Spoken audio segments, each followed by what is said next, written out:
Mixtures ठीक है।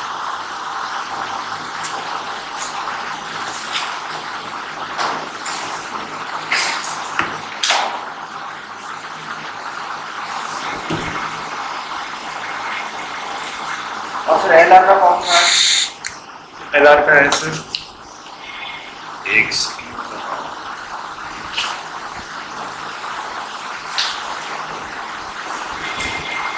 Input है। हाँ नहीं, LR का है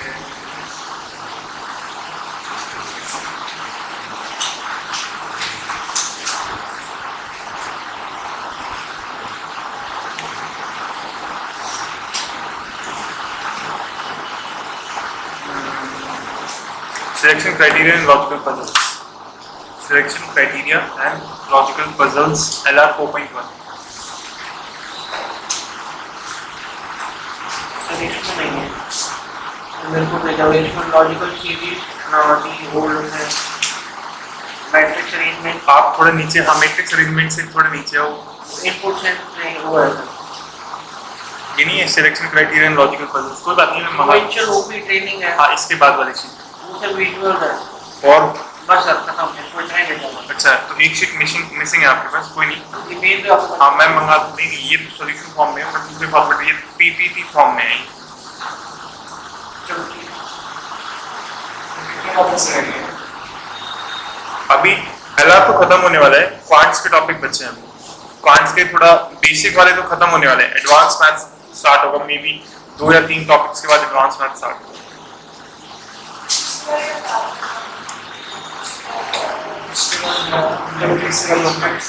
चलो बताओ। देखो इसमें ना आज आपके पास शीट होगी ना सबके पास, आप अपने फोन में या जैसे भी हो चेक कर लो। यही शीट है ना आपके पास, एवरेज क्वेश्चन नंबर बताए, क्वेश्चन नंबर 1। हाँ ठीक है, हाँ करेक्ट, ठीक है। ये देखो एवरेज मिक्सचर्स एंड एलिगेशंस, इसमें होता है आप किस टाइप के क्वेश्चंस करोगे। देखो एक तो जो एवरेज आपने बेसिक स्टैट्स को पढ़ा होगा, जो भी आप में से जो भी बच्चे इकोनॉमिक्स वाले सबने बेसिक स्टैट्स को पढ़ा होगा, आपको एवरेजेस पता होते हैं। एवरेजेस क्या होते हैं आपको ये भी पता है कि मीन क्या होता है, वेटेड मीन क्या होता है, ये सब पढ़ा हुआ आपने, पढ़ा हुआ है ना। तो अब ना आप यहाँ पे एक इस तरह के क्वेश्चन पढ़ोगे जहाँ पे एवरेजेस होंगे, और एक पढ़ोगे जहाँ पे मिक्सचर्स होंगे। मिक्सचर्स मतलब जहाँ पे फॉर एग्जांपल आपने लेट्स सपोज 1 2 3 टाइप की कोई चीज, एक ही प्रोडक्ट 3 टाइप की कैटेगरीज में आपने उनको लिया, मिक्स किया, और मिक्स करके एक मिक्सचर आप एक सर्टेन एक रेट पे बेच रहे हो, तो किस रेट पे बेचना चाहिए, किस रेट पे सेल नहीं करना चाहिए, प्रॉफिट होगा लॉस होगा, उस टाइप के क्वेश्चन आएंगे, ठीक है। और एक होता है कि जैसे एक कोई भी बिजनेस है उसमें मोर देन 1% इन्वॉल्व है, किसी का परसेंटेज 30% है, 40% है, 25% है, समथिंग, तो आपको इक्विटी शेयर करनी है, प्रॉफिट शेयर करना है, लॉस शेयर करना है, इस तरह के क्वेश्चन आप फेस करोगे इसमें, ठीक है। तो आपको सिंपल एवरेज में पता होगा, जो जिसे हम मीन बोलते हैं। मीन क्या होता है या एवरेज क्या होता है? मीन एवरेज सेम ही बात होती है, ठीक है। क्या होता है? Sum of observation upon total number of observation, यही होता है ना।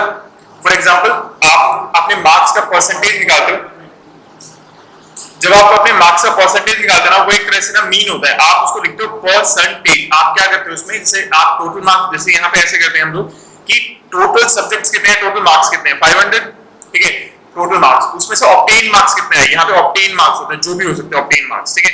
यहाँ पे नीचे टोटल मार्क्स होते हैं, और फिर इसको 100 से मल्टीप्लाई करते हो। अगर आप देखोगे ना इसमें हम एवरेज कैसे निकालते हैं, अगर मैं सिर्फ ये लूँ ना, obtain marks, total obtain marks upon total number of subject, let's suppose आपके 5 सब्जेक्ट है, तो भी परसेंटेज ही आएगा आपका, अगर आपका हर पेपर 100 मार्क्स का, ठीक है। समझ रहे हो ना इस बात को? तो एवरेजेस का यही पंगा होता है, एवरेजेस में यही करना है आपको, ठीक है। अब देखो आगे, वेटेड एवरेज पता होगा आपको। वेटेड एवरेज क्या होता है? वेटेड एवरेज होता है जहां पे ना आप जैसे एक टीम लेते हैं, हम एक इन्वेस्टमेंट बिजनेस स्टार्ट करते हैं फॉर एग्जांपल, ठीक है। तो उसमें ऐसा होता है कि मान लो 100 रुपीस का प्रॉफिट हुआ, 100 रुपीस का, इसमें 4 मेंबर्स की इक्विटी थी, और डिफरेंट इक्विटी थी, 20%, 25%, 25%, 30%, ठीक है। आपको क्या करना है, कंट्रीब्यूशन भी इसी हिसाब से जाएगा, ठीक है। तो क्या करेंगे, प्रॉफिट जो भी हुआ ना, प्रॉफिट होके कैसे आएगा, 0.100 into 0.2 प्लस 100 into 0.25, ये परसेंट है। ये जो इक्विटी डाली गई है ना, किसमें, आपकी परसेंटेज फॉर्म में। सबके पास शीट का एक्सेस है ना, है ना। तो वेटेड, हाँ एलआर वाली नहीं भेजी हुई भी, जब भी आप मीन लेते हो ना, मीन जैसे आप जब अपने पेपर जो भी पेपर देते हो, एग्जाम वगैरह देते हो, उसमें परसेंटेज निकालते हो आप जब लोग, तो उसमें हर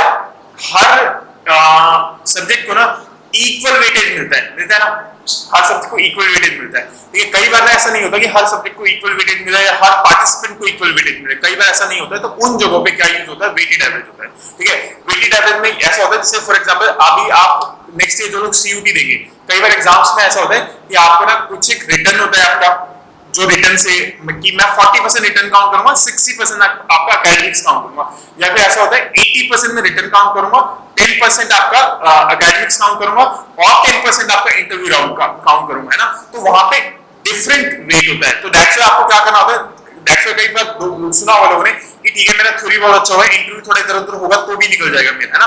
तो वेटेड एवरेज क्या होते हैं, जहां पे कंट्रीब्यूशन सेम नहीं होता है, जहां पे कंट्रीब्यूशन सेम है सबका, सबको इक्वली वेटेज दिया गया, इक्वल मतलब इक्वल अमाउंट ऑफ पार्टिसिपेशन है हर एक चीज का, वहां पे सिंपल डिवाइड कर दो। ठीक है, तो मीन एवरेजेस ये होते हैं। ठीक है, आप नॉर्मली इस जो पढ़ रहे हो यहाँ पे सिंपल मीन ज्यादा पढ़ोगे, वेटेड एवरेज कम पढ़ोगे अभी के लिए। ठीक है, और एक जैसे उसी के अकॉर्डिंग एवरेज क्या होता है, एवरेज ना देखो एक ना लॉ होता है, उसे बेल कर्व बोलते हैं। आपने इकोनॉमिक्स में शायद बेल कर्व सुना है, बेल कर्व सुना है, नॉर्मल डिस्ट्रीब्यूशन सुना है कभी आपने? देखो बेल कर्व या नॉर्मल डिस्ट्रीब्यूशन है, कुछ इस तरह से काम करता है। ये जैसे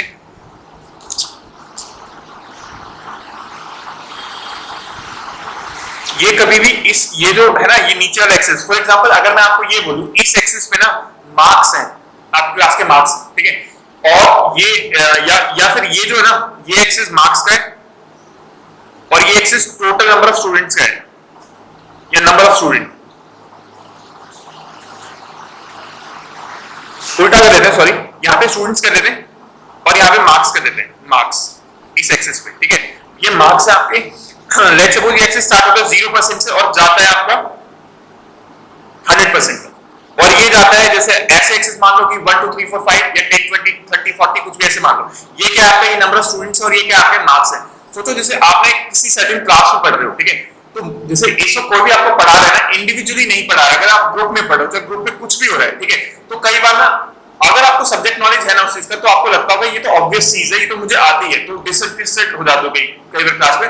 कई क्लासेस में ऐसा होता होगा ये क्या हो रहा है, ये तो मेरे से जो मुझे आता है, जो मेरी नॉलेज है उससे बहुत अबाउट लेवल की चीज है, दैट्स व्हाई तब भी डिसइंटरेस्ट क्रिएट हो जाता है। तो ध्यान रखना जब भी कोई ग्रुप में एड्रेस किया जाता है जब किसी को, तो एवरेज के हिसाब से किया जाता है। एवरेज क्या होता है, फॉर एग्जांपल आप ऐसी क्लास में पढ़ते हो जिसका ना एवरेज 80% है, 80% है, तो ऐसा बहुत कम होता है कि 99% वाले बच्चे बहुत ज्यादा, 99% वाले भी बहुत कम होंगे और 20-30% वाले बच्चे भी बहुत कम होंगे। ठीक है, दुनिया में हर चीज इस लॉ को फॉलो करती है, इसे बेल कर्व बोलते हैं, बेल उल्टी बेल की तरह, ये रिवर्स बेल जो जैसे होती है उसकी तरह।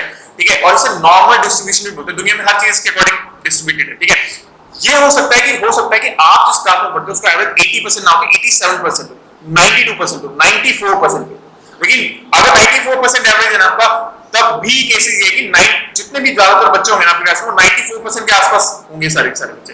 फॉर एग्जांपल जैसे आप कट ऑफ क्लियर करके जाओगे तो आप जिस बैच में बैठोगे वो नॉर्मल डिस्ट्रीब्यूशन को फॉलो करेगा।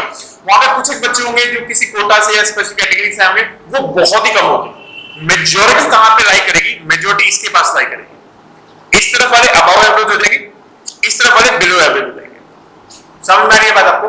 और हमेशा आपको अगर एक चीज के साथ चलते रहना है, ठीक है, तो आपको एवरेज पे रहना पड़ेगा। ठीक है, अगर आप बिलो एवरेज हो ना और आपको क्लास में पार्टिसिपेट करते रहना है, आप चाहते हो कि मुझे क्लास में बोरियत फील ना हो, मैं क्लास से एलिनेटेड या लेफ्ट आउट फील ना करूं, तो समहाउ आप टॉपर्स को अचीव नहीं कर सकते, मतलब वो नहीं कर सकते, लेकिन आपको कम से कम कहां तक पहुंचना पड़ेगा, एवरेज तक पहुंचना पड़ेगा। वाइस वर्सा कई बार ना आप क्लास में क्या होता है, बहुत ही आउटस्मार्ट कर देते हो क्लास को, उस केस में भी आपसे लोग बात नहीं करेंगे, तो वहां पे भी क्या होता है, आपको थोड़ा अपना स्टैंडर्ड डाउन करना पड़ता है कि मैं ताकि लेफ्ट आउट फील ना कर पाऊं मैं इस क्लास में। समझ में आ रही है बात आपको?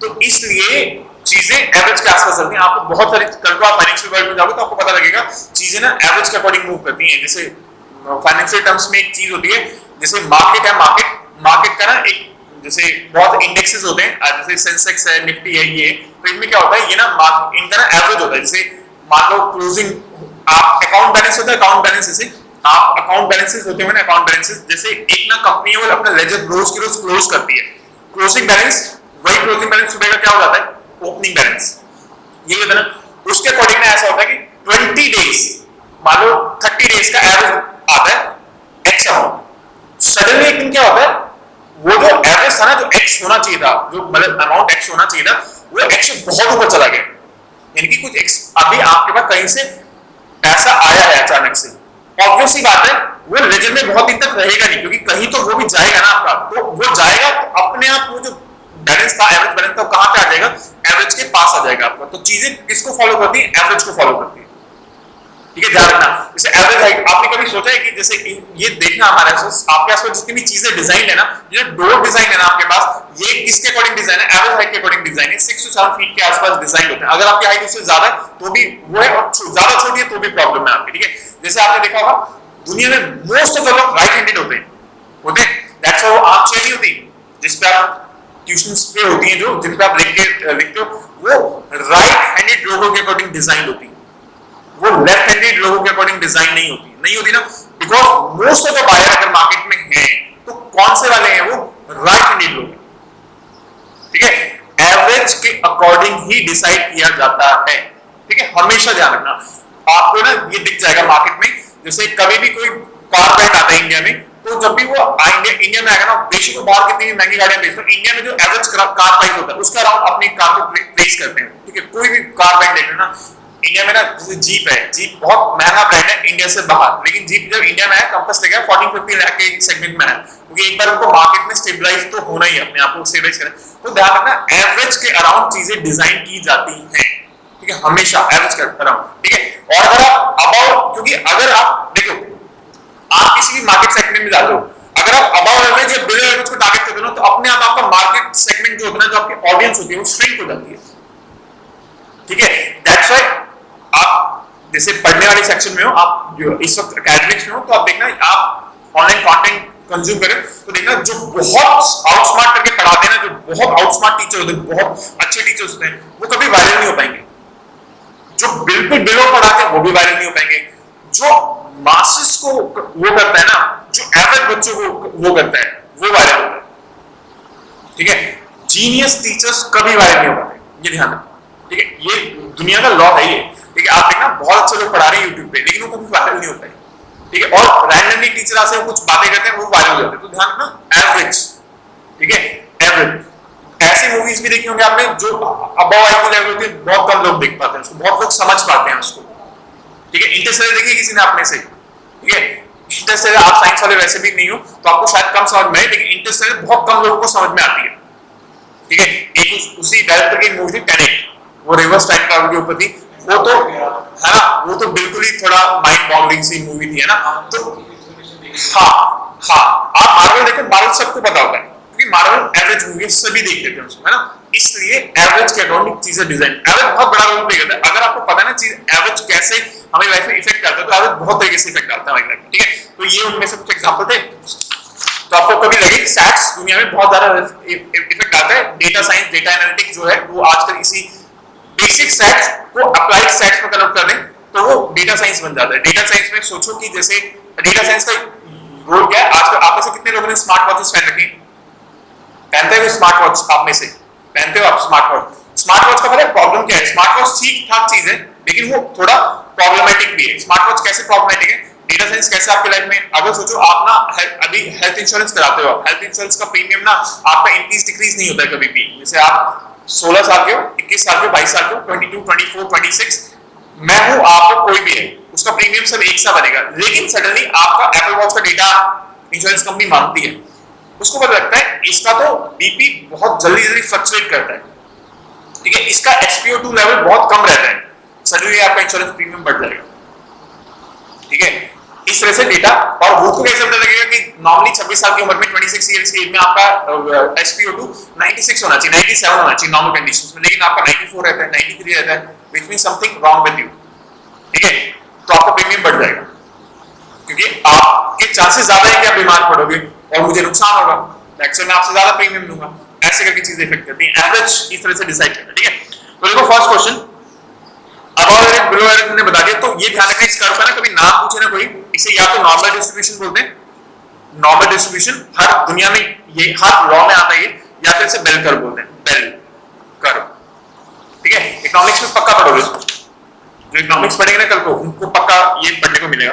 Find the average number of average of the numbers, average निकालना इसका निकालोगे ना 98 136 195 205 प्लस 210, कितनी ऑब्जर्वेशन है ये आपकी,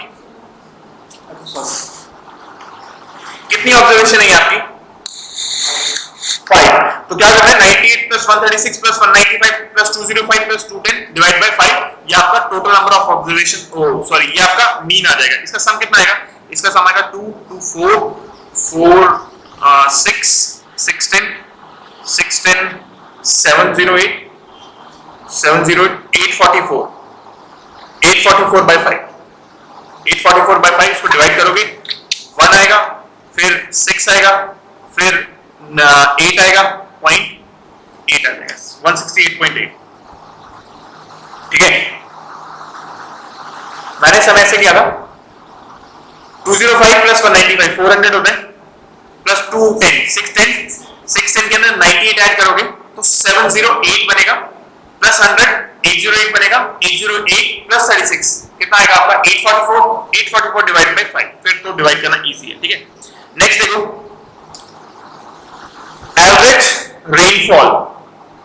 ठीक है, रेनफॉल जैसे अभी हमारे आसपास अभी थोड़ी दिन पहले बारिश अब्रप्टली 2-3 दिन तक हुई, उसकी वजह से वाटर लॉगिंग हो जाती है। वाटर लॉगिंग बेसिकली क्यों होती है, अगर आप देखोगे ना कभी वाटर लॉगिंग क्यों होती है, वाटर लॉगिंग ना ड्रेनेज सिस्टम की वजह से होती है। हमारा ड्रेनेज सिस्टम जो आपके आसपास डिजाइन है ना वो एक सर्टेन लेवल तक पानी को ले जाने के लिए वो बनाया गया है। ठीक है, अगर सडनली जैसे आपने ये वर्ड सुना होगा क्लाउड बर्स्ट या बादल फटना जिसे बोलते हैं, क्या होता है वो बादल फटने का मीनिंग ये होता है अगर एक सर्टेन टाइम पीरियड में नॉर्मल से बहुत ज्यादा रेन हो जाए, पानी आ जाए, ठीक है, तो उसे क्लाउड बर्स्ट बोलते हैं। क्लाउड बर्स्ट से क्या होगा, सोचो आपके आसपास क्लाउड बर्स्ट हो जाता है, ठीक है, 1 घंटे में बहुत ज्यादा बारिश हो जाती है, तो सडनली ना आपके आसपास की सारी गलियां वाटर लॉक हो जाएगी, मतलब पानी भर जाएगा उसमें। क्यों भर जाएगा पानी, क्योंकि ड्रेन में उतना समझ रहे हो इनपुट आउटपुट, इनपुट ज्यादा आ गया, आउटपुट जा नहीं पा रहा है आपका, जो ड्रेनेज है वो तो उतने ही है आपके, लेकिन बारिश बहुत ज्यादा आ गई तो सडनली वो वाटर जाएंगे, पर थोड़ी देर में देखना, थोड़ी देर में ऐसा होता है कि ठीक है पानी चला जाता है अपनी जगहों पे, ठीक है, तो उसे बोलते हैं क्लाउड बर्स्ट। तो उसमें क्या होता है एवरेज से ज्यादा रेनफॉल होना, वो होता है क्लाउड बर्स्ट। ठीक है, एवरेज रेनफॉल अलग-अलग जगह पे अलग-अलग होता है। ठीक है, देखो average rainfall from Monday to Saturday कितना है आपका 0.3 इंचेस, ये एवरेज है आपका, कितने दिन का है 6 डेज का है। ठीक है, यानी कि पूरे वीक में कितना रेन होती है 1.8 इंचेस। ठीक है, but the average for the whole week is 0.5। ठीक है, और पूरे वीक में यानी कि 7 डेज का एवरेज कितना है 0.5, तो पूरे वीक में कितनी रेन होती है 0.5 into 7 कितना होता है 3.5 इंचेस। तो संडे को कितना कंट्रीब्यूशन किया 1.7 इंचेस।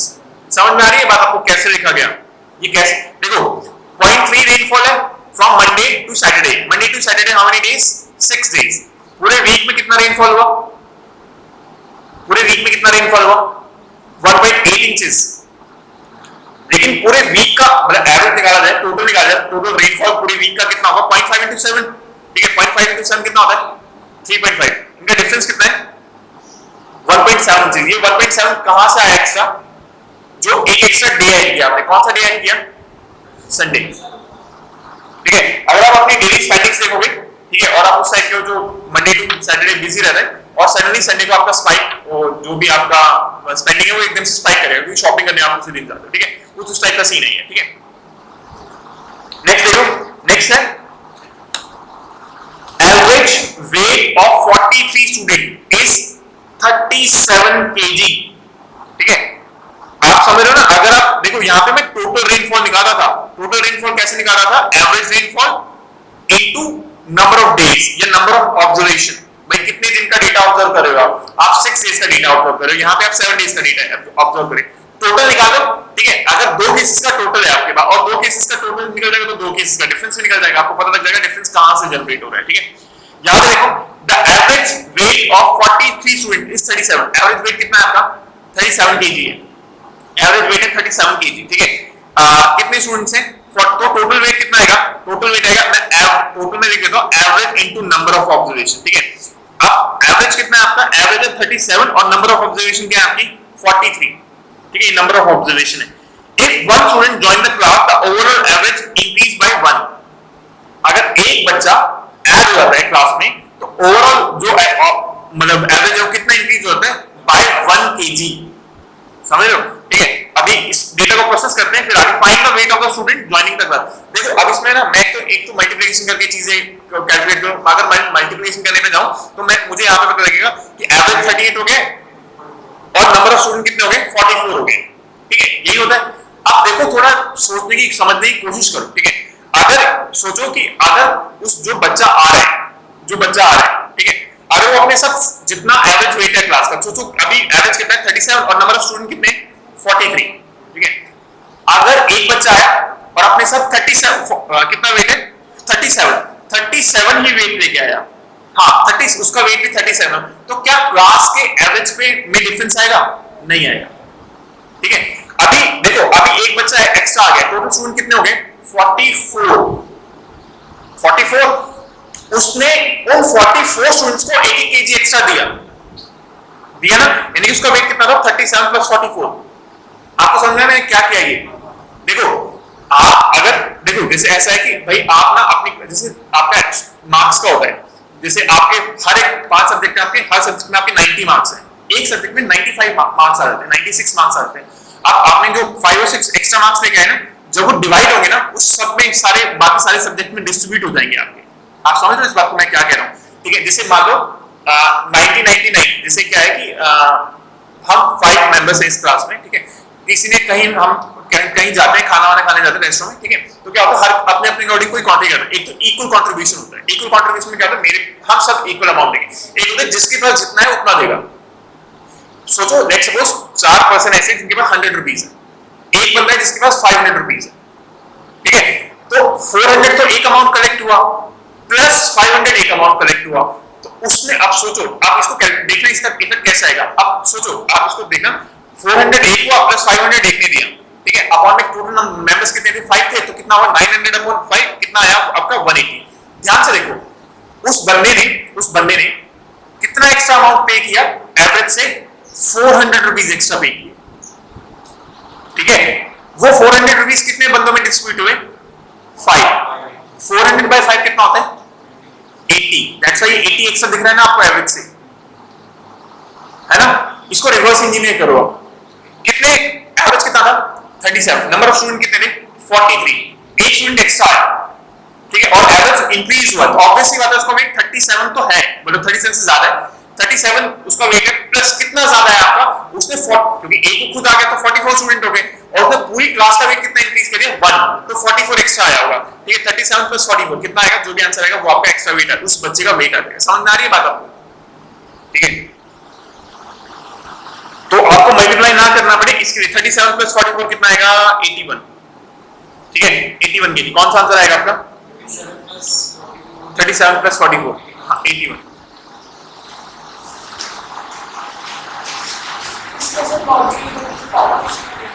देखो इसमें क्या है 37 वेट था, एवरेज वेट था, नंबर ऑफ स्टूडेंट कितने थे 43। ठीक है, एक बच्चा एक्स्ट्रा आया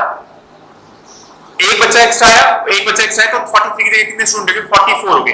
ठीक है, तो ऑब्वियसली बात है देखो उसका मतलब अगर एवरेज देखा जाए उसका एवरेज ना आप ना उसने एवरेज कितना कर दिया 38 कर दिया, एवरेज इंक्रीज हुआ, यानी कि उसका वेट ना 37 तो था 37 था प्लस उसने 1 केजी एक्स्ट्रा एवरेज बढ़ाया पूरी क्लास का। समझ रहे, उसका जो एक्स्ट्रा वेट था वो हर बच्चे के पास कितना गया 1 केजी। कितने बच्चे थे क्लास में 44, तो हर टोटल वेट एक्स्ट्रा कितना लेके आया था अपने साथ, 44 वेट लेके आया था एक्स्ट्रा। ठीक है, देखो आगे द एवरेज एज ऑफ, इसमें है the average age of a class of 20 student increase. देखो अभी क्या है टोटल नंबर ऑफ स्टूडेंट कितने, नंबर ऑफ ऑब्जर्वेशन या नंबर ऑफ स्टूडेंट, बात वही है, हम नंबर ऑफ ऑब्जर्वेशन लिखते हैं, हायरार्की बनी रहेगी, कंसिस्टेंसी बनी रहेगी। 20 स्टूडेंट्स हैं, ठीक है, उनकी एज इंक्रीज बाय 1 हो जाती है when the average of entire class is calculated considering the teacher whose age is 33 years। ठीक है, अगर 20 बंदों की क्लास में आप किसका एज काउंट करते हैं, टीचर का एज काउंट करते हैं। ठीक है, और टीचर की एज कितनी है 33। ठीक है, find the average age of the class excluding the teacher. समझ लो आपको ये तो पता है, क्या क्या पता है 20 स्टूडेंट्स पता है आपको, ठीक है 20 स्टूडेंट, उसने क्या बोला है कि दो एवरेजेस है, एक एवरेज में टीचर इंक्लूड है, एक एवरेज में टीचर इंक्लूड नहीं है। उसने बोला ना average of class of 20 student increase by 1 when the average, जब आपने किसको इंक्लूड कर दिया, टीचर को इंक्लूड कर दिया, ठीक है। और अगर आप टीचर को इंक्लूड करिए तो पूरा एवरेज कितना इंक्रीज हो जाएगा आपका, आपको नंबर पता है, एवरेज नहीं पता है, एवरेज को x मान लेते हैं हम लोग, ठीक है, एवरेज क्या मान लेते हैं x, ठीक है। दो केसेस आप देखो ध्यान से, एक बार आपको 20 into x करना है, समझ रहे हो, 20 into x, 20 into x क्या हुआ, सारे स्टूडेंट्स की एजेस का टोटल, यही होता है। देखो एवरेज क्या होता है, एवरेज क्या होता है, एवरेज क्या होता है, एवरेज होता है सम अपॉन टोटल नंबर, यही होता है ना, ठीक है। मैं यहाँ पे क्या कर रहा हूं, एवरेज क्या है मेरे पास, मैंने एवरेज क्या लिया हुआ है बच्चों की एज का x लिया हुआ है, और टोटल नंबर ऑफ स्टूडेंट्स कितने हैं मेरे पास 20। तो अगर मैं नंबर को एवरेज से मल्टीप्लाई करूंगा तो क्या आ जाएगा, टोटल आ जाएगा मेरे पास। अब एक केस, ये फर्स्ट केस है, सेकंड केस में क्या कर रहे हैं, सेकंड केस में टीचर को ऐड कर रखे हैं, ठीक है, टीचर की एज। अब देखो ट्राई टू अंडरस्टैंड, अब टोटल कितना है वहां पे, टोटल है 20x तो है 20x तो है, प्लस कितना है आपका, एक बंदा एक्स्ट्रा है ना वहां पे, कौन आया वहां पे, देखो ध्यान से इसको कैसे करेंगे, आपकी एवरेज एज कितनी हो चुकी है, इंक्रीज हो गई है, ठीक है, कितना इंक्रीज आया उसमें 1 का इंक्रीज आया, ठीक है, ध्यान से। तो मतलब ये फर्स्ट केस का टोटल था, T1 ले लेते हैं इसको, T2 कितना होगा, T2 होगा एवरेज एज, T2 टोटल ना लिख के एवरेज लिखते हैं, क्योंकि ऐसे करते हैं, हाँ A1 करते हैं, इसको A2 करते हैं, एवरेज के अकॉर्डिंग वो करते हैं। एवरेज कितना हो गया x+1, एवरेज कितना हो गया x+1 हुआ है एवरेज, तो टोटल कितना रहेगा, अब इसके अकॉर्डिंग टोटल निकालो, इसके अकॉर्डिंग टोटल समझ में आएगा, 21 into x+1, समझ रहे हो 21 कैसे हुआ, 20 स्टूडेंट से एक टीचर आया तो कितना आ गया 21, कितनी एज थी एवरेज इनिशियली x, बाद में कितनी हो गई x+1, दोनों का डिफरेंस निकालना एक बार, दोनों का डिफरेंस निकालना, दोनों का डिफरेंस निकालोगे तो कितना आएगा 21x plus 21 minus 20x is equal to 33। हाँ सेम, ठीक है, लॉजिक तो वही यूज होगा, ठीक है। यहाँ पे कितना है 20x minus 21x minus 20x कितना है आपका, x equal to 33 minus 21 कितना है, तो ये 21 है, कौन है स्टूडेंट्स के लिए 21 है, तो कितना है एवरेज कितनी है आपकी 12। समझ आ रहा है आपको क्या किया गया,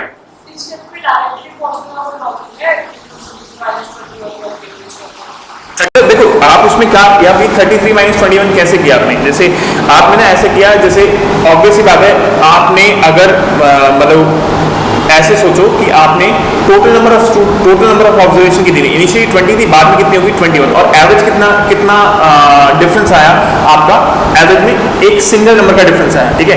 तो इनिशियली आपका एवरेज कितना था x, बाद में कितना हो गया x+1, तो जो एक्स्ट्रा डिफरेंस आया ना वो किसकी वजह से आया, उस टीचर की वजह से आया, ठीक है। तो क्या करना है 20x और 21 प्लस 20x+1 दोनों का डिफरेंस लेना है आपको, इतना तो करना पड़ेगा आपको थोड़ा सा, ठीक है, दोनों के टोटल का डिफरेंस करना है, वो एक्स्ट्रा डिफरेंस आएगा वो टीचर की एज है।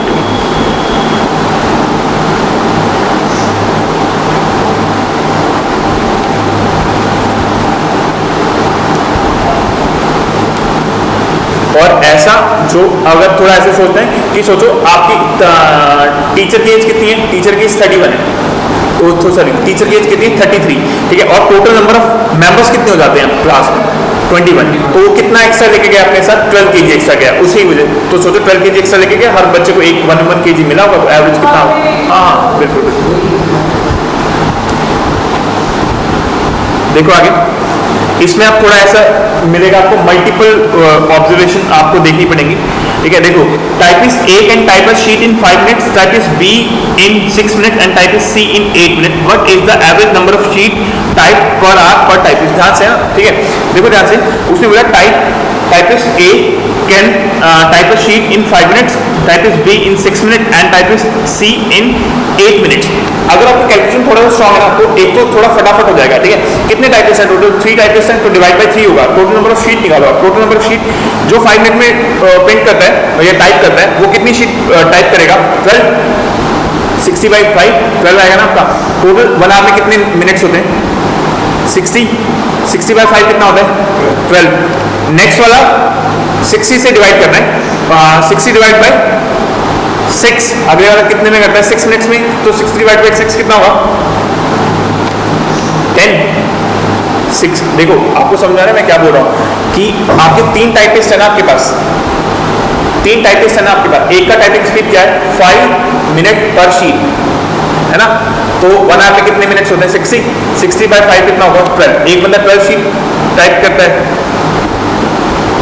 उसने पर आवर पूछा था, एक्सेल में ऐसा कर रहा है।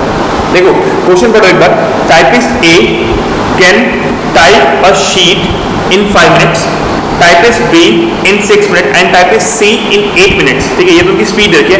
What is the average number of sheet type per hour per typist, है ना, तो देखो क्या है, जिसकी स्पीड 5 मिनट्स पर शीट है उसको 60 बाय 5 करना है तो 12 आएगा। एक बंदा है जिसकी स्पीड कितनी है 6 मिनट पर शीट, तो अगर 6 मिनट में एक शीट प्रिंट करता है या टाइप करता है तो कितना आएगा 60 बाय 6 कितना आएगा 10।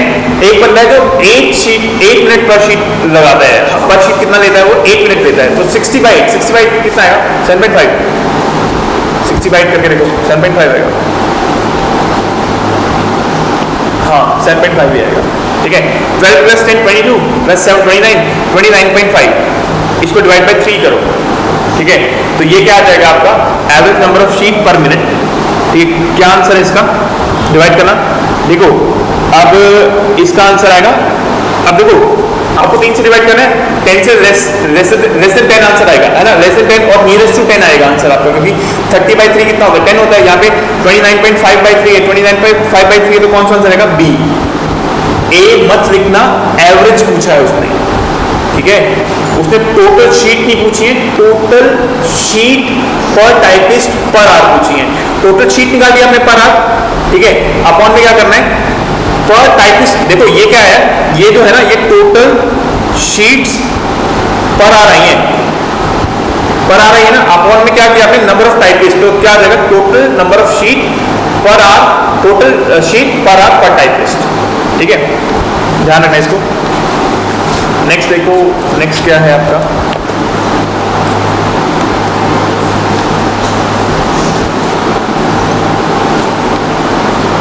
नेक्स्ट क्या है आपका, देखो एक 3 किलोग्राम, अब देखना इसको मिक्सचर्स कैसे डिजाइन किए जाते हैं। एक 3 किलो, हाँ 6th क्वेश्चन, अच्छा अ मैन, ठीक है, a man bought 3 varieties of mango, he bought 3 dozen of variety A, ये है 120 रुपीज पर डजन, ठीक है, बी 160 रुपीज पर डजन, और सी आई डोंट नो उसका, उसने क्या रखा है, उसने इसका प्राइस रखा है 115 पर डजन, ठीक है। उसने ए का अमाउंट कितना परचेज किया है, ए परचेज किया उसने 3 डजन, ये है 4 डजन एंड ये है एक्स डजन, डोंट नो कितना परचेज किया उसने, ठीक है। उसने पूछा है मुझसे कि if the average price per dozen was 128, ठीक है, एवरेज कितना है आपका, टोटल एवरेज कितना है 128, ये टोटल एवरेज है आपका, ठीक है। देखो अब ध्यान से, ठीक है, आपको क्या करना पड़ेगा, आपका 2 चीजें हैं, अमाउंट और प्राइस, अमाउंट और मतलब या फिर क्वांटिटी और प्राइस, अगर क्वांटिटी और प्राइस को मल्टीप्लाई करोगे तो अमाउंट आ जाएगा ना आपका, ठीक है। तो देखो यहाँ पे कितना अमाउंट वो किया 360 मल्टीप्लाई, यहाँ पे कितना अमाउंट हुआ 640, और यहाँ पे कितना अमाउंट हुआ 115x डिवाइड बाय, ठीक है। आपको 128 क्या दे रखा है, 128 पर 128 पर के पीछे क्या लगा है 128, क्या है ये 128 पर डजन है ना, तो कितने डजन आपने परचेज किया 3 + 4 + x, 3 + 4 + x, यही परचेज किया ना आपने, कितना हुआ 7 + x, 3 + 4 + है ना 7 + x, इसको सॉल्व करो, ठीक है। 360 + 640 कितना होता है 1000, 360 + 640 कितना होता है 1000, 115, और यहाँ पे 128 × 7 × 7 + x करोगे, ठीक है, इसको सॉल्व करोगे, ये 115x है, ठीक है, कंफ्यूज मत होना, ठीक है। तो इसमें 13x आएगा और 1000 1000 माइनस 128 इंटू 7, 128 इंटू 7 कितना होता है? 84, 89, 896 कितना है? 12 इंटू 7, 84, 56, यही आएगा ना? 896 आएगा। कितना आएगा? 104 डिवाइड करने पे, सब्ट्रैक्ट करने पे कितना आएगा? 104 इक्वल टू कितना है? 13। एक्स की वैल्यू क्या आ गई? 8। एक्स की वैल्यू क्या है? 8। मतलब डिवाइड करेंगे ना 104 को 13 से डिवाइड करेंगे तो कितना आएगा? 8। आपको समझ में आ रहा है क्या किया गया?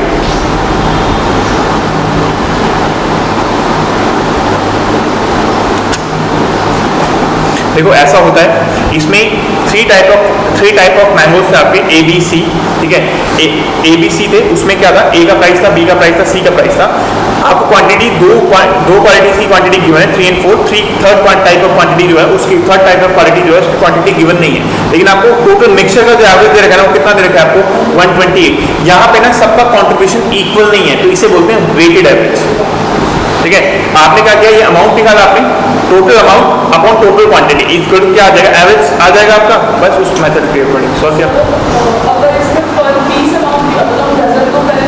हाँ बिल्कुल, आप उसको मल्टीप्लाई बाय 12 करते हैं, ऑब्वियस बात है, ठीक है?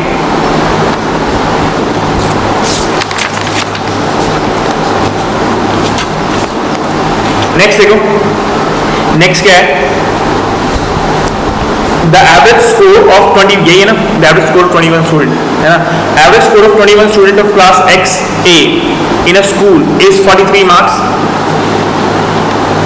21 students हैं, क्लास X A है, और जो एवरेज है वो 43 है। ये नंबर है और ये मार्क्स है, ये नंबर ऑफ स्टूडेंट्स है मतलब।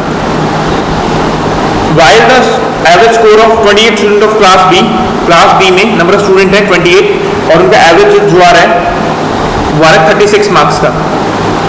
What is the average score of the class? ये ठीक है, इजी है। क्या कैसे करेंगे? पहले दोनों के टोटल मार्क्स निकालेंगे, दोनों के total T1 plus T2 upon total number of student. देखो ये क्या है आपका, आप ध्यान से देखोगे अगर तो क्लास X A जो है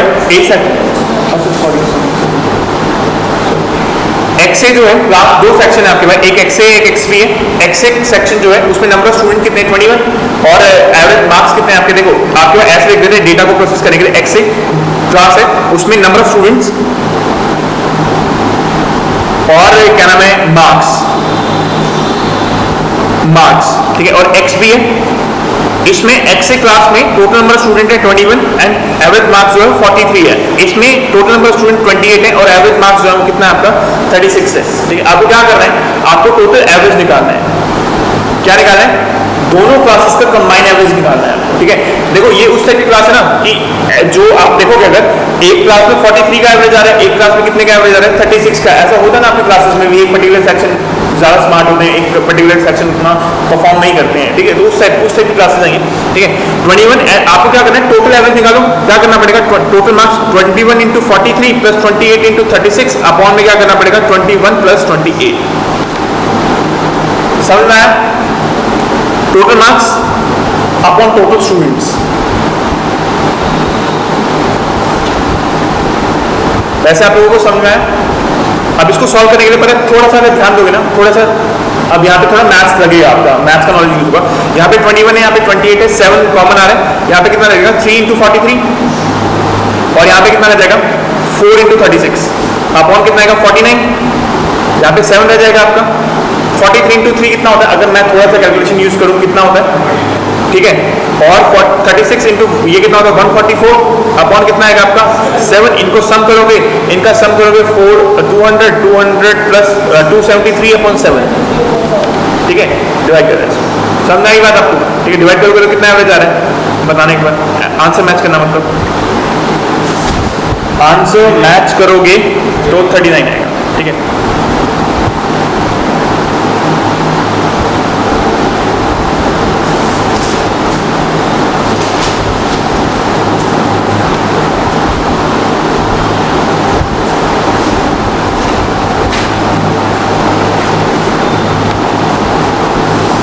ठीक है, नेक्स्ट क्वेश्चन देखो। एक क्वेश्चन है ना नेक्स्ट आपका ऑन मिक्सिंग, ये ना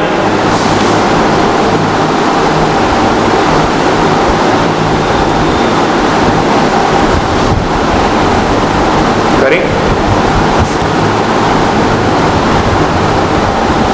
देखो नेक्स्ट क्वेश्चन है on mixing two classes of student having average marks of 25 and 40। दो क्लासेस हैं, एक क्लास का एवरेज 25 मार्क्स है, एक क्लास का एवरेज 40 मार्क्स है respectively. The overall average obtain is 30 marks. ठीक है, find the number of student in the first class if the second class has 30 students. थोड़ा इजी है, देखो क्लास 1 एंड क्लास 2 दो डेटा लेते हैं, नंबर ऑफ स्टूडेंट और एवरेज मार्क्स। ठीक है, on mixing two classes of having average marks of 25 and 40, the overall obtained average is 30. Find the number of average, जो टोटल एवरेज आता है वो 30 आता है। ठीक है, find the average number of student in the first class if the second class है 30 student. इसमें एक्स है और इसमें एक्स है, बस निकल गया। वेटेड एवरेज निकालना है। देखो ये डेटा है आपका, number of students first class में कितने, दोनों। सेकंड क्लास में कितने, 30। फर्स्ट क्लास का एवरेज कितना है, 25। सेकंड क्लास का एवरेज कितना है, 40। टोटल एवरेज कितना आ रहा है, टोटल मिक्स क्लास का 30 आ रहा है। तो क्या करना है, 25x प्लस इन दोनों को मल्टीप्लाई करके 1200 आएगा upon total number of student कितने, 40 प्लस 25 कितना आएगा आपका 65 इक्वल टू कितना आएगा 30। ठीक है, अब इसको सॉल्व कर दो, 65 को 30 से करोगे 195 आएगा, मतलब 1950 माइनस 1200 इक्वल टू 25x। इसको करोगे 195 में से 1200 मिक्स माइनस करोगे तो 750 आएगा, अपॉन में डिवाइड बाय 30 आ जाएगा। ठीक है, समझ आ रही बात आपको? ठीक है, आपसे क्या पूछा है, if the second class has had 30 student, second class में 30 स्टूडेंट्स हैं और फर्स्ट क्लास में कितने स्टूडेंट हैं, 30।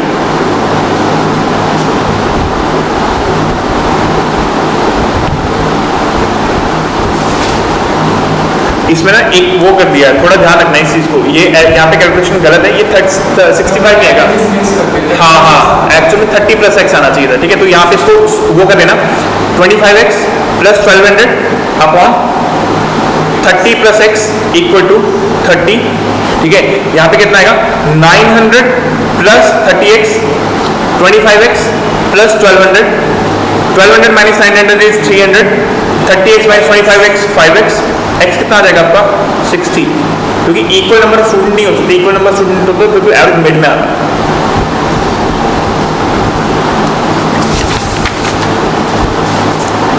ठीक है,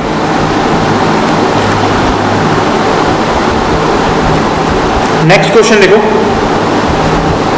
मोहन बोरोड है, बोरोड और टोटल अमाउंट किसी से बोरो करता है वो, total amount of 80,000 from Viraj and Shiva at 8% and 12% simple interest per annum.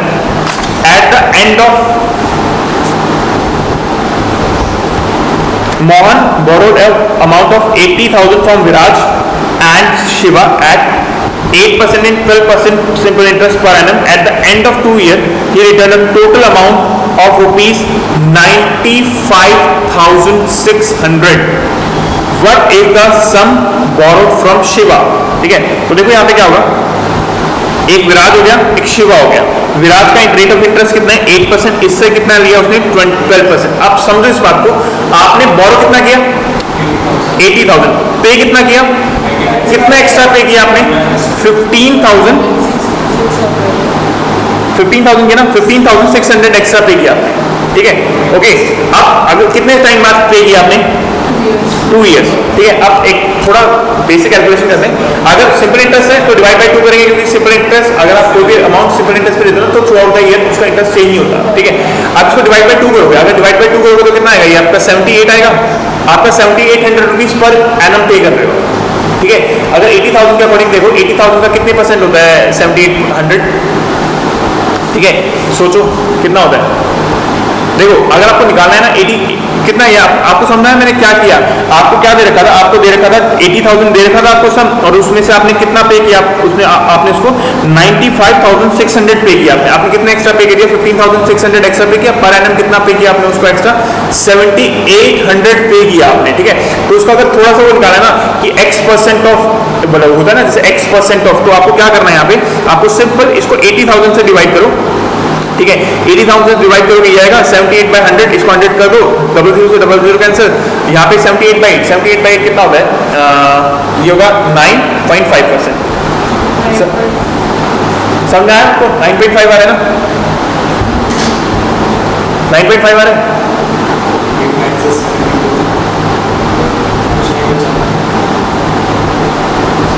8 आएगा, 8.75 आएगा, बल्कि 95 नहीं आएगा, 75 आएगा। 95 अगर सॉरी अरे ऐसे होगा ना, जैसे मतलब जैसे सोचो कि आपने क्या आपको निकालना क्या है? 7800 आपके पास एक सर्टेन अमाउंट है, वो किससे कंपेयर करना है आपको? उसको जो टोटल अमाउंट बोरो किया था आपने ना, तो इसको ऐसे भी कर सकते हैं जैसे बचपन में आपने किया होगा, तो ऐसे कहता है x% ऑफ 80,000 इज कितना है आपका? 7,800 है आपका। तो उस तरह से किया। अगर आप x निकालना है ना आपको, x/100 होगा, ये x/100 होगा तो कितना आएगा? ये x/100 होगा तो कितना आएगा ये आपका? 80,000 आएगा, 20 से 20 कैंसिल हो जाएगी, ठीक है। और यहाँ पे कितना आएगा? 7,800 अपॉन में 800 आएगा, 20 से 20 कैंसिल। उस तरह से किया हमने, वो इस लॉजिक के ऊपर। तो सीधा सीधा आप कर सकते हो, जिससे कंपेयर करना तो उससे डिवाइड करो, वो परसेंटेज आ जाता है, ठीक है। सॉरी हाँ, इसके बाद अब देखो कितना आया आपका? 9.75% आया। तो यहाँ पे ना ये दिख रहा है आपको विराजन शिवा जो मैंने लिखा था, एवरेज कितना आया आपका? 9.75। अच्छा ये बताओ, एक थोड़ा समझना इस बात को, ठीक है। आपने 8 and 12 है ना आपका, 8 and 12 है, ठीक है। तो अब आपने क्या करना है? इनको सब्ट्रैक्ट करो एक बार, इसको सब्ट्रैक्ट करो एक बार। 8 और आपको थोड़ा ये भी समझ में आता है, जैसे सोचो दो दोस्त हैं, ठीक है, कि एक का घर मतलब सोचो कि ये जैसे ऐसा होगा ना कि जैसे सोचो कि दो दोस्त हैं, वो मतलब 5 किलोमीटर के 10 किलोमीटर के डिस्टेंस पे रहते हैं एक दूसरे से, एंड दे वाज लाइक कि चल हम दोनों मिलते हैं। अब मिलते वक्त ना वो एक पॉइंट डिसाइड करते हैं, ठीक है। एक के पास व्हीकल नहीं है और एक के पास व्हीकल है, तो क्या लगता है? जैसे ए के पास व्हीकल नहीं है और बी के पास व्हीकल है, तो किसके घर के पास मिलना चाहिए? जिसके पास व्हीकल है, जिसके पास व्हीकल नहीं है? नहीं है, समझ लो, उसकी तरफ शिफ्ट होता जाएगा मीटिंग पॉइंट। अगर दोनों के पास स्कूटी है, दोनों के पास व्हीकल है, तो मिड पॉइंट होना चाहिए। अगर ऐसा होता है, कई बार ऐसा होता है कि जैसे मान लो मेरे घर के पास ट्रैफिक रहता है, मेरा दोस्त है उसके घर के पास ट्रैफिक नहीं रहता है, तो ऐसा रहता है कि चल मैं यहाँ से निकलता हूँ, तू वहाँ से निकल, और हम कहीं बीच में मिल लेंगे। तो किसके घर के पास मिलना चाहिए? जिसके घर के पास ट्रैफिक होता है, क्योंकि उसको निकलने में टाइम लगेगा वहाँ से, है ना, तो उस टाइप में। तो यहाँ पे क्या होता है? यहाँ पे ना ये 9.75 है। अगर दोनों से इक्वल अमाउंट बोरो किया होता ना, तो एवरेज पता कितना आता है? 10% आता है, बिल्कुल मिड आता है उसका। समझ रहे हो इस बात को? अगर कि मान लो मैं एक माइलस्टोन है 1 किलोमीटर, एक माइलस्टोन है 12 किलोमीटर, और हमको मिलना है, अब बिल्कुल मिड पॉइंट ढूंढूंगा तो कहाँ पे आएगा आपका? 10 पे आएगा ना आपका। लेकिन अब वो आ कहाँ पे रहा? किसको मतलब किसने ज्यादा डिस्टेंस, मतलब किसका ज्यादा वेटेज होगा आपका, मतलब किसकी तरफ ज्यादा गए होंगे? इसने जो एस की तरफ से मूव किया होगा ना, उसने ज्यादा डिस्टेंस ट्रैवल किया है। समझ रहे हो इस बात को? वो समझ में आ जाएगा, डोंट वरी। मैं अभी जो लॉजिक बता रहा हूँ 9.75 है, इसको सब्ट्रैक्ट करना एक बार, कितना आ रहा है यहाँ पे? सब्ट्रैक्ट करते वक्त साइन मत देखना, सिर्फ सब्ट्रैक्ट करना। और यहाँ पे कितना आ रहा है? 2.25, करेक्ट है। ये पता है रेशो आ गया आपका, ये रेशो आ गया, समझो इसको, ये रेशो है, इसको एक बार कैंसिल करो, ये 25 के टेबल में आता है, ये 7 है और ये 9 है। आपको समझ में आया क्या किया? देखो 9.75 कैसे निकाला पता लगा? हाँ, कुछ उस टाइप उस कॉन्सेप्ट के अकॉर्डिंग किया, ठीक है, कि ऐसा करते हैं कि टोटल 16 किलोमीटर है, ये 9 किलोमीटर वो चलेगा, एंड ये 7 किलोमीटर, कुछ इस टाइप, ठीक है। आप देखो इसमें क्या है कि यहाँ पे ना 8 है, 12 है, ओवरऑल एवरेज कितना आया था आपको? 9.75। तो सब्ट्रैक्ट किया आपने, यहाँ पे कितना है? 1.75, यहाँ पे कितना है आपका? 2.25। आपने इनको, मैं क्या कह रहा हूँ, मैं आपको ये कह रहा हूँ कि आपने इनका वो ले लो, क्या ले लो? फ्रैक्शन, मतलब पॉइंट, इनको रेशियो की फॉर्म में कन्वर्ट करो, सिंपलेस्ट फ्रैक्शन की फॉर्म में करो। कितना आ गया? 9/7 आ गया आपका, ठीक है। समझ नहीं बात आपको? अगर मैं टोटल 16 रुपीज बोरो करता हूं, तो मैं 9 रुपीज विराट से बोरो करूंगा और 7 रुपीज शिवा से बोरो करूंगा। समझ नहीं बात आपको? क्या बोला मैंने? अगर 9 + 7 कितना होता है? 16। अगर मैं 16 रुपीज बोरो करता हूँ, उसका 9 पार्ट किससे बोरो करूंगा? विराज। एंड 7 पार्ट किससे बोरो करूंगा? शिवा। ठीक है, टोटल कितना बोरो करते हो आप? ठीक है, 9/16 इंटू 80,000, ये 5,000 आएगा। आपने 45,000 इससे बोरो किया और बाकी का 35,000 किससे बोरो किया? शिवा से। समझ आई बात आपको? पक्का पता लगा? आपको पता लगा मैं क्या बोल रहा हूं? मैं दोबारा बता देता हूं, कोई प्रॉब्लम नहीं है। कभी आपने ये सुना होगा ना, portfolio diversification, don't keep all your eggs in a single basket, ऐसा लोग बोलते हैं। कि आपको जैसे सोचो कि आपके पास 100 रुपीज़ है और किसी ने बोला आपको इन्वेस्ट करना है, इन्वेस्टमेंट लेकर यही करते हैं, तो डाइवर्सिफिकेशन करते हैं। डाइवर्सिफिकेशन में क्या होता है? ऐसा नहीं होता कि आप गोल्ड ही गोल्ड ले लो। आप ना गोल्ड का चार्ट देखना, कभी गोल्ड का ना चार्ट देखना पेंडेमिक तक, ठीक है, 2012-11 से देखना और पेंडेमिक तक देखना, गोल्ड के रेट में कोई ज़्यादा डिफरेंस आया नहीं था। पेंडेमिक के बाद आया, पेंडेमिक के बाद तो काफ़ी चेंज आ गया। पेंडेमिक स्टार्ट होते होते तक चेंज आने शुरू हो रहा है, उससे पहले गोल्ड के रेट में कोई ज़्यादा डिफरेंस था नहीं। रियल स्टेट होता है, आपके आसपास ज़मीनें होती हैं, ठीक है, सोचो आपके पास 100 रुपीज़ और आपने 100 के 100 ज़मीन में लगा दिए। कई बार ऐसा होता है आपके हाथ में अच्छा पीस ऑफ लैंड फंस गया तो उसके रेट एकदम से स्काई रॉकेट हो जाएंगे, अदरवाइज बहुत साल तक स्टैग्नेंट रहते हैं। होता है सेम हर चीज में होता है कि दैट्स आपको क्या करना चाहिए, आपका एसेट डाइवर्सिफिकेशन ऐसा होना चाहिए कि आपको, आपके पास जैसे मान लो 100 रुपीज़ है तो आपको 4 to 5 सेक्टर्स में इन्वेस्ट कर रखा है आपने। एनर्जी सेक्टर में अलग इन्वेस्ट कर रखा है, एफएमसीजी में अलग इन्वेस्ट कर रखा है, रियल एस्टेट में अलग इन्वेस्ट कर रखा है, गोल्ड में अलग कर रखा है, डेट में अलग कर रखा है ना। तो ऐसे करके आपने अलग अलग वो ले रखा है ताकि डाइवर्सिफिकेशन, और कितना कितना कहाँ डाइवर्सिफाई करने से आपको पता है ना। जैसे कंपनी जब पैसा उठाती है, आप लोगों को कॉमर्स वालों बॉन्ड से डिबेंचर्स होते हैं, डिबेंचर्स बॉन्ड में क्या फर्क होता है एंड डिबेंचर्स में क्या डिफरेंस होता है? बॉन्ड्स भी पब्लिक से उठा सकते हैं, कॉर्पोरेट बॉन्ड्स होते हैं पब्लिक से उठाए जा सकते हैं, बॉन्ड सिक्योर्ड होते हैं। डिबेंचर्स कैन बी सिक्योर्ड और कैन नॉट बी सिक्योर्ड, मे और may not be secure. Debenture secure हो भी सकता है, नहीं भी हो सकता है, ठीक है वो। और तो बॉन्ड से पता क्या होता है, जैसे बॉन्ड था, अच्छा पब्लिक गवर्नमेंट जैसे क्या नाम है, कंपनी जब बॉन्ड पैसा उठाती है मार्केट से तो बॉन्ड इशू करती है। गवर्नमेंट भी जब एनएचएआई जैसे बॉन्ड इशू करती है कि ठीक है हम तुम हमें पैसा दो, ब्ला ब्ला ब्ला, पता ही होगा आपको, कंपनी पैसा उठाती है तो कॉर्पोरेट बॉन्ड बनाते हैं, गवर्नमेंट भी बॉन्ड्स इशू करती है। अभी बताओ कंपनी है, चलो गवर्नमेंट तो अलग केस हो गया, कंपनी जब एक जगह से पैसा उठाती है तो वो अपना स्टेक क्यों नहीं बेचती, वो बॉन्ड को उठाती है, वो बॉन्ड क्यों इशू करती है? हाँ, इक्विटी डाइल्यूट नहीं करते वो लोग, है ना। तो ऐसा होता है कि बॉन्ड आपने, अब आपने कई बॉन्ड मार्केट होता है कि वहां से भी आपने पैसा लेना है तो आपसे कहाँ से कितना पैसा लेना है कि एफडी, बैंक भी, अगर एक कंपनी बैंक से भी लोन देगी, अब बैंक को कौन पैसा देता है? हमारे जैसे लोग देते हैं जो एफडी कराते हैं, उसमें एफडी में हमें 5% इंटरेस्ट मिल रहा है, वो बैंक वाले को दे रहे हैं 11% में, तो बीच का रास्ता चूज किया जाता है कि ठीक है यार हमें भी सस्ता पड़ेगा पब्लिक से पैसा उठाना और पब्लिक को भी थोड़ा फायदा, वो ऐसा करते हैं 5% उनको मिलता है, 11% हमें पे करना पड़ता है। तो कहीं 8 के आसपास फिक्स करते हैं कि हम ना 8% मेरे को फायदा होगा कि मैं company as a company 3% less pay कर रहा हूँ, पब्लिक को फायदा होगा, हमने मिडिल मैन को हटा दिया, है ना, पब्लिक को एफडी से ज्यादा रिटर्न मिलेगा। तो इस डिबेंचर्स एंड बॉन्ड में बेसिक डिफरेंस होता है, डिबेंचर्स कैन और can not be secured and bonds are secured, bond के पीछे कोई ना कोई सिक्योरिटी रखी जाती है, ठीक है, बॉन्ड सिक्योर्ड बॉन्ड होता है, ठीक है। तो ऐसा कुछ होता है, ठीक है। तो उसमें यही मतलब पोर्टफोलियो डाइवर्सिफिकेशन, एसेट डाइवर्सिफिकेशन, या जैसे आप देखना इस चीज को दुनिया में सऊदी अरेबिया एक ऐसी कंपनी, ऐसी इकॉनमी जो ऑयल बेस्ड इकॉनमी है और उनको पता है खत्म होने वाला है, खत्म हो जाएगा। जिस टाइप से लोग आजकल कार्बन न्यूट्रल होने की कोशिश कर रहे हैं, एक टाइम पे लोगों को अल्टरनेट ढूंढने पड़ेंगे।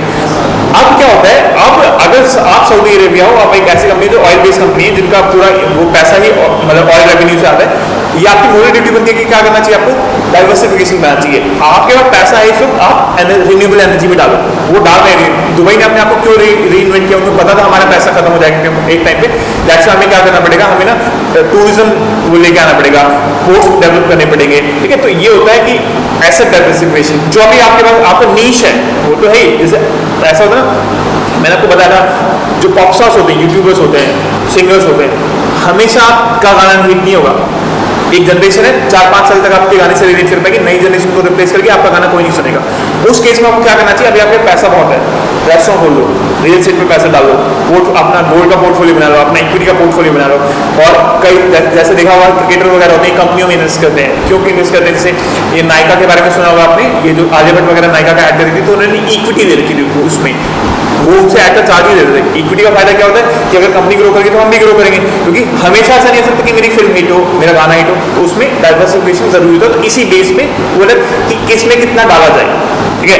हर ऑब्वियस बात है, हर सेक्टर को इक्वल इंपॉर्टेंस भी नहीं देना चाहिए, आपको पता होना चाहिए कि किस सेक्टर को कितना इंपॉर्टेंस दे। फॉर एग्जांपल मान लो अभी है रिन्यूएबल को नहीं रिन्यूएबल को ज्यादा इंपॉर्टेंस देना चाहिए, अभी एनर्जी प्रॉपर एनर्जी को मतलब जैसे एफएमसीजी को कभी देना चाहिए कभी नहीं, तो ऐसा होता है, अलग अलग फैक्टर्स में अलग अलग केसेस होते हैं, ठीक है। देखो आगे है आपका मोहन हो गया, अब milk vendor same almost same type का क्वेश्चन मिलेगा आपको शायद। अब milk vendor have 2 cans of milk, the first can 30% water and the rest is milk, 70% purity है उसमें, ठीक है। The second contains यानी कि सेकंड कंटेनर्स में 10% वाटर है, उसमें 90% मिल्क है, ठीक है।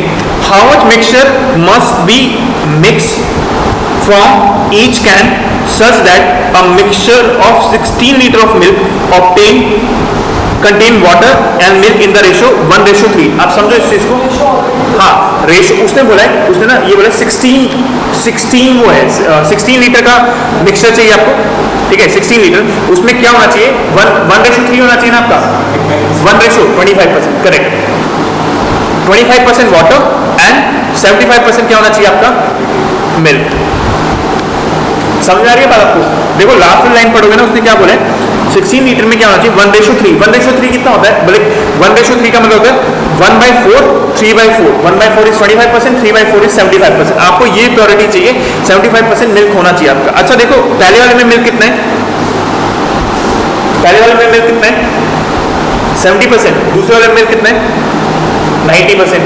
आपको end of the day mixture कितने का चाहिए, डिफरेंस कितना आएगा 5, और यहाँ पे कितने का, क्या बना इसका रेशो क्या बना 3:1। आपको समझ में आया, समझ में आया?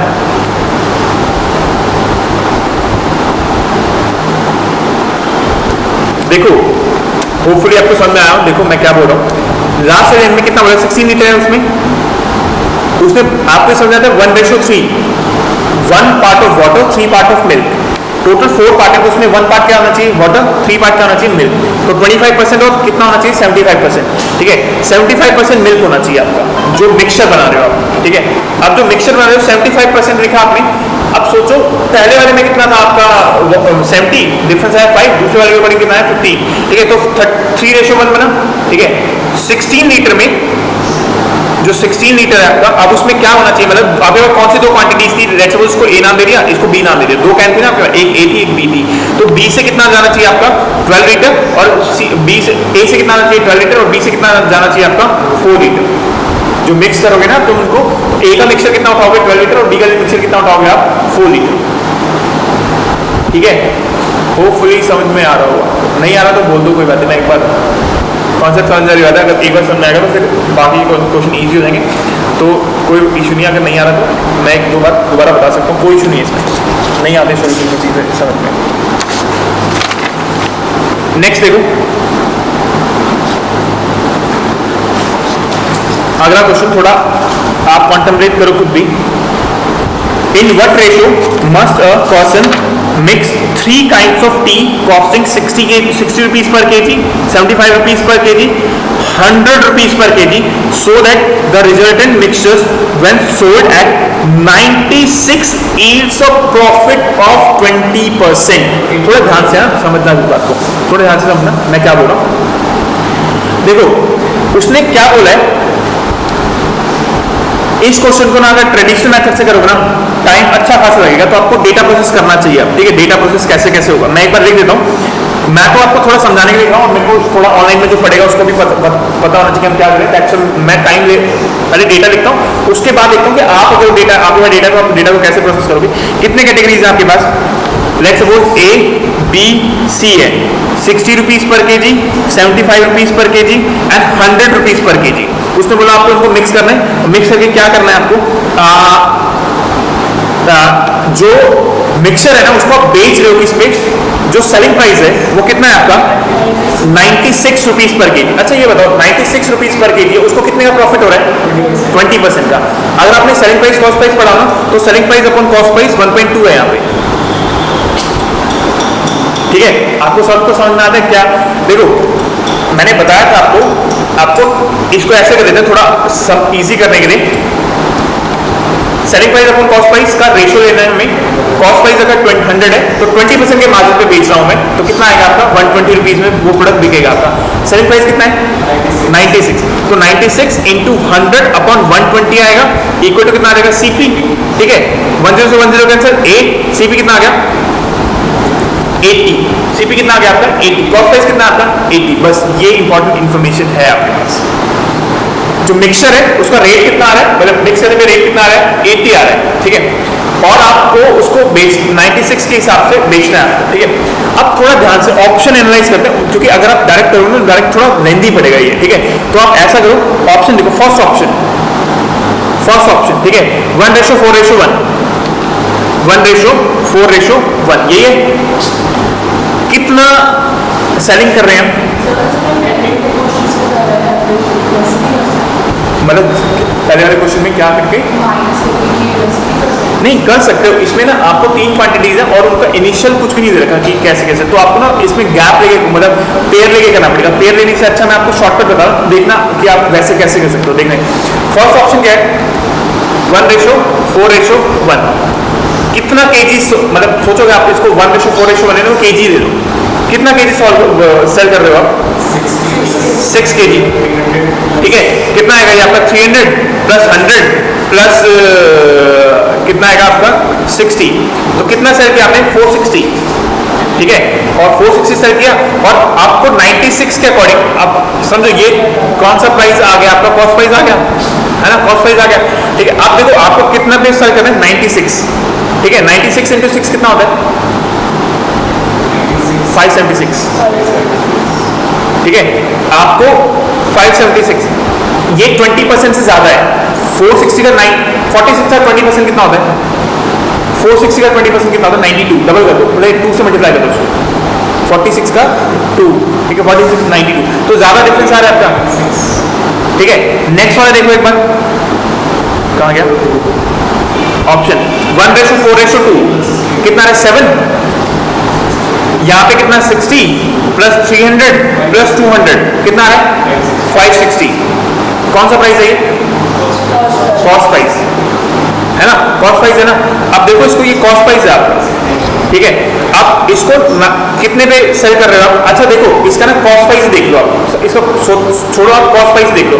आपने यहाँ पे भी ऐसे कैसे, जैसे 1:4:1 है आपका, कितना आ रहा है आपका यहाँ पे 6 आ रहा है, ठीक है। और वैसे अमाउंट स्पेंड कितना किया आपने 460 अपॉन 6 कितना आता है, क्या ये 80 आ रहा है, नहीं आ रहा। कॉस्ट प्राइस कितना आना चाहिए आपका 80 आना चाहिए ना। अच्छा यहाँ पे देखो आपने कितना सेल किया 1:4:2, कितना है 7, कितना कॉस्ट है आपका 560 बाई 7 कितना होता है 80, कॉस्ट प्राइस कितना है आपका 80, यही आपका आंसर है। नहीं समझ में आया, देखो दोबारा बताता हूँ, डोंट वरी, ठीक है। दूसरे वे बता दूँ कि कैलकुलेट ना करना पड़े। 3 टाइप के क्वांटिटी, 3 टाइप के वो है आपके पास, क्या है टीज है आपके पास, या कोई भी कमोडिटी है जो 3 टाइप की कैटेगरी में अवेलेबल है, ठीक है। फर्स्ट का प्राइस है 60, इसका प्राइस है 75, इसका प्राइस कितना है 100।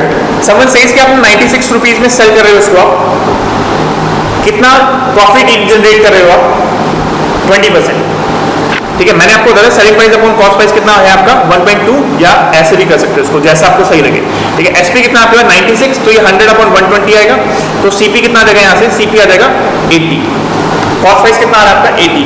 अब देखो फर्स्ट केस क्या था आपका, फर्स्ट केस में कितना सेल कर रहे हो 1:4:1, 60 प्लस 300 प्लस 100 कितना है आपका 460, कितना सेल किया आपने 6, ये 80 से कम आ रहा है प्राइस आपका, 80 नहीं आ रहा, सेलिंग प्राइस 80 आ रहा है, मतलब कॉस्ट प्राइस 80 आ रहा है, इस मिक्सर का कॉस्ट प्राइस 80 है आपका, नहीं है। कैसे?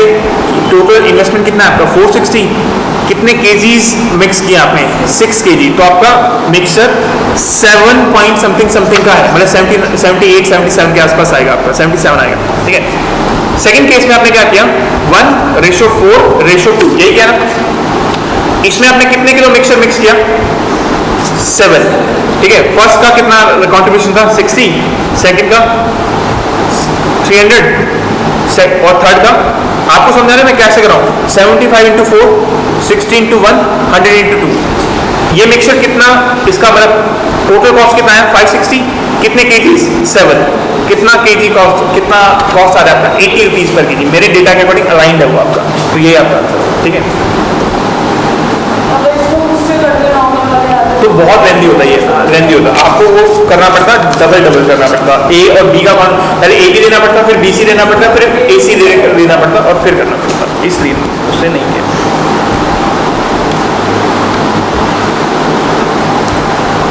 नेक्स्ट वाला देखना आपसे होगा,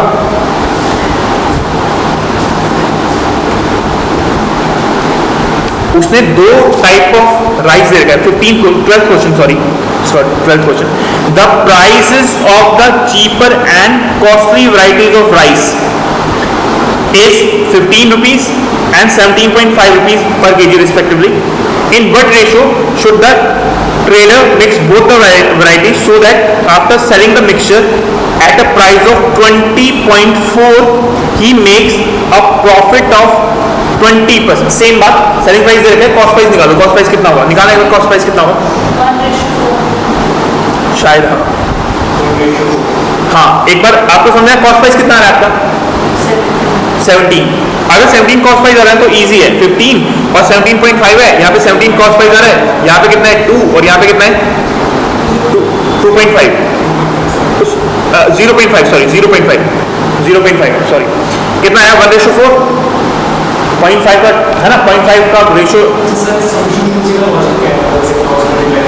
इसको ऐसा होता है, देखो थोड़ा इस तरह से देखो, मैं वही शुरू में जो मैंने बताया ना फ्रेंड वाला लॉजिक दिया, ठीक है। 15 और 17.5 आ, ठीक है, 15 और 17.5 है, ये जो 17 है ना किसके पास है 17 मतलब ए और बी है, 15 17 जो नंबर आया आपका किसके पास है, आपका 17.5 के पास है या फिर आपका 15 के पास है, इसके पास है। कंट्रीब्यूशन किसका ज्यादा रहा होगा, इसका। समझ में आ रही है बात आपको? हाँ करेक्ट। थोड़ा इस तरह से ना, जैसे सोचो कि वेट बैलेंस होता है, मतलब ये फिजिक्स में भी होता है सेंटर ऑफ, कि जैसे अगर मान लो अगर मतलब ऐसा होता है ना, जैसे कि जिसके पास ज्यादा पावर रहेगी, जिसके पास कंट्रीब्यूशन ज्यादा है, उसी के पास पावर सेंटर ऑफ पावर उसी के पास होगा आपका, कुछ उस तरह से होता है।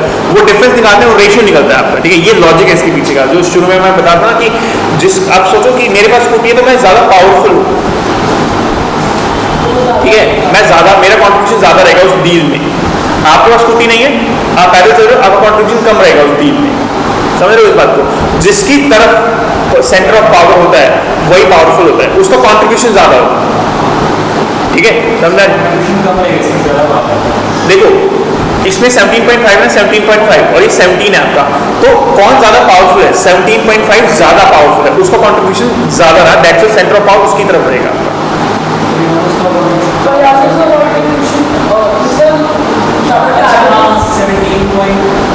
17.5 है ना ये आपका, और यहाँ पे रिजल्टेंट कितना आ रहा है, मतलब मिक्स करने पे कितना आ रहा है 17 आ रहा है।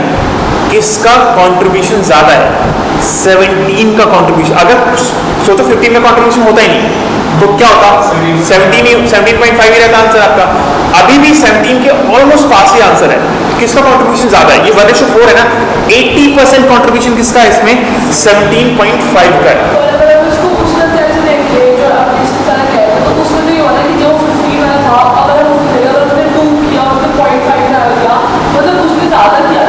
हाँ, तो उसका कंट्रीब्यूशन ज्यादा है ना, जैसे आप समझो कि जैसे मान लो ए और बी है, ए के पास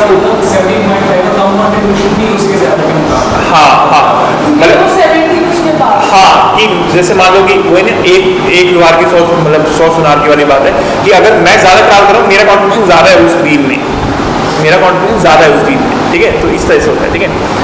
तो इससे देखो, इससे फायदा होगा ना कि जैसे यहाँ पे 20% आपने कुछ रैंडमली चीजें मिक्स कर दी तो वो चल जाएगी उतने में, समझ रहे हो कि अगर आपने बहुत बड़े मिक्सर में 20% कुछ मिक्स, और ऐसा करता है हर कोई करता है, 20% की मिक्सिंग हमेशा की जाती है, मतलब 20-25% की मिक्सिंग हर कोई करता है। कोई भी कमोडिटी आप मार्केट से परचेज करते हो, आप जैसे आटा वाटा अगर मार्केट से परचेज करते हो, और कोई कभी आपने जैसे जो घर पे लोग गेहूं से आटा बनाते हैं उन दोनों में डिफरेंस होता है।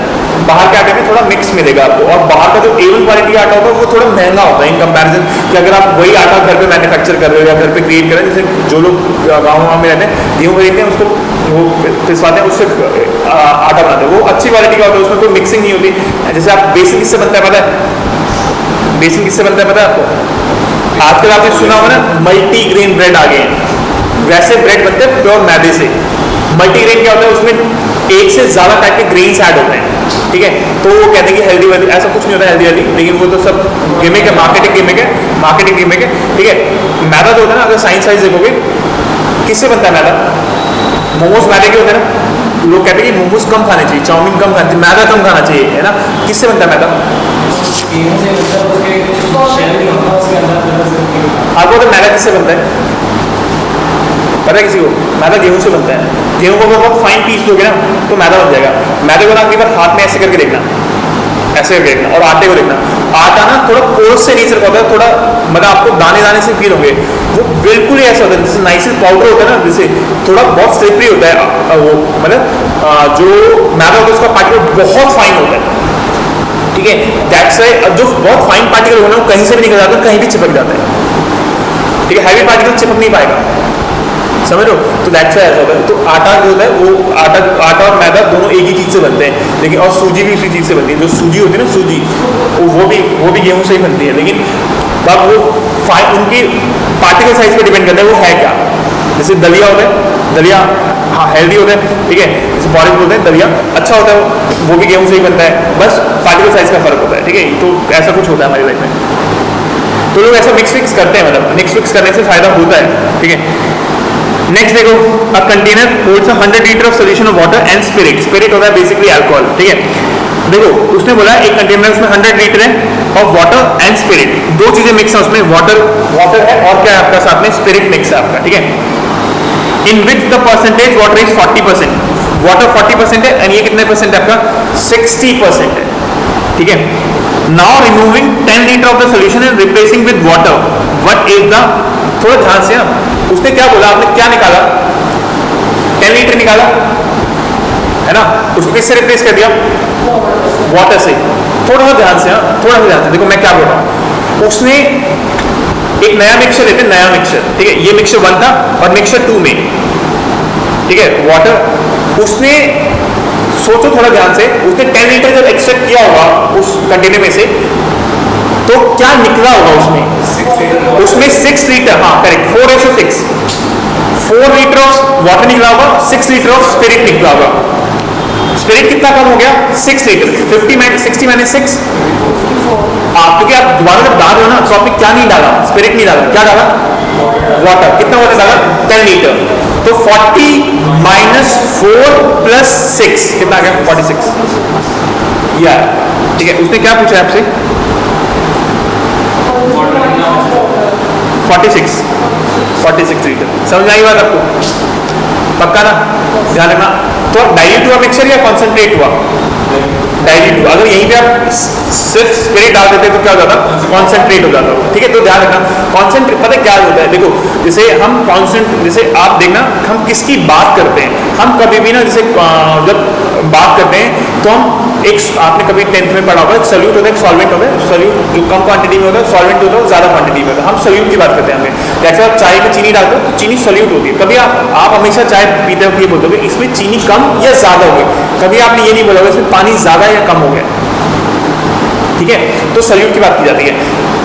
आपको प्योर अल्कोहल कहीं भी नहीं मिलेगा। मेडिकल अल्कोहल भी 98% होता है, 100% वो भी नहीं होता है, ठीक है। तो जब हम बात करते हैं ये स्ट्रॉन्ग है, ये वीक है, वाटर तो हर चीज जो जितना भी लिक्विड पिए हो उसमें हर एक में क्या है आपका, हर एक में वो है क्या नाम है, मतलब वाटर है। उसमें जो जैसे मीठा है, कड़वा है, खट्टा है, क्या है क्या नहीं है, उसमें वो जो सॉल्यूट होता है वो कम होता है, वो डिफरेंट कैटेगरीज में होता है उसके अकॉर्डिंग, ठीक है। और ध्यान रखना आप लोग अभी तो ठीक है आप उस एज में हो, लेकिन एक टाइम के बाद पैकेट फूड और ऐसा पैकेट फूड जिसमें आर्टिफिशियल शुगर ऐड होता है, ठीक है, उसको अवॉइड करना शुरू कर देना, ठीक है। दुनिया वैसे भी ज़्यादा वो हो गई है, और क्या नाम है, जैसे ऐसा होता है दुनिया में, ऐसा कहा गया है कि एक टाइम पे ना ऐसा था कि जब ये मार्केटिंग वो चल रही थे ना, ये मार्केटिंग गिमिक चल रहे थे दुनिया में, जैसे एक दिन का सबसे इंपॉर्टेंट मील कौन सा होता है?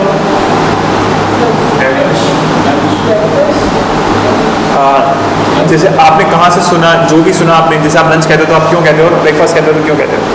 पता है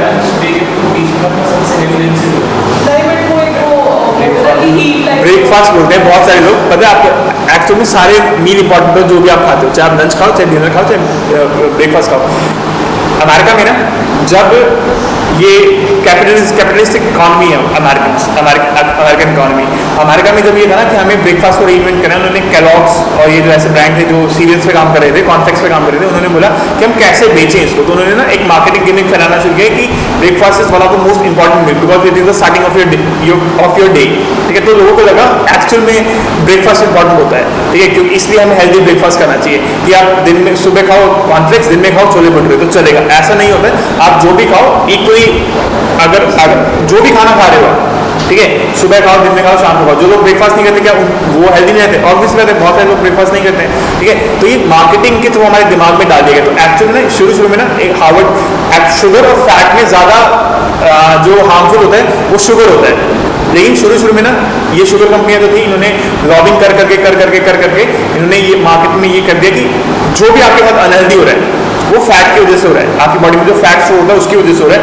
और sugar is good for you. Actual में ऐसा नहीं होता है, ठीक है। Sugar is much more harmful than fat. Fat आपकी बॉडी में अच्छा होता है अगर आप कैलोरी डेफिसिट बना के रखते हो तो, ठीक है, लेकिन sugar is not good for you, ठीक है। शुगर एजिंग करता है, मतलब आप जितना ज़्यादा शुगर खाओगे आपकी, और कोल्ड ड्रिंक पी लो ना, अगर आपने दिन में एक 600 ml की कोल्ड ड्रिंक अकेले पी ली ना, तो आपको पूरे दिन में शुगर की कोई प्रोडक्ट नहीं खाना चाहिए। लेकिन हम डायरेक्ट शुगर तो कंज्यूम करते करें, इनडायरेक्ट शुगर हम बहुत ज़्यादा कंज्यूम कर रहे हैं, ठीक है। वो 13, पता है उसमें कितना लिखा होता है, नेक्स्ट टाइम में कोल्ड ड्रिंक लोगे ना तो उस पर देखना 13.6 13 पॉइंट समथिंग मतलब 13 to 14 ग्राम पर 100 ml के बीच में होता है। 600 ml 80 ग्राम शुगर कंज्यूम कर लिया, 80 ग्राम शुगर से ज़्यादा कंज्यूम नहीं करना चाहिए पूरे दिन में, ठीक है, ऐसा होता है। तो इसलिए ध्यान रखना कि शुगर इज नॉट गुड। तो पैकेट फूड में ऐसे फूड जिसमें शुगर ऐड होता है, चाहे वो जीरो कोको, चाहे डाइट कोको, चाहे नॉर्मल कोको, नहीं अभी तो पी लो आप 30 ईयर्स की, इससे कुछ नहीं होने वाला आपको, चाहे आप, अब तो होने लगा है लोगों को, लेकिन एक टाइम पे नहीं होता था। अभी वही थोड़ा टाइम तो खा सकते हो, जो एक सर्टेन एज में कुछ भी खाओ आप, एक टाइम के बाद खाना बंद कर देना, ठीक है। अभी तो खाओ, और अभी डाइटिंग मत करना है, अर्ली एज में डाइटिंग नहीं करनी चाहिए।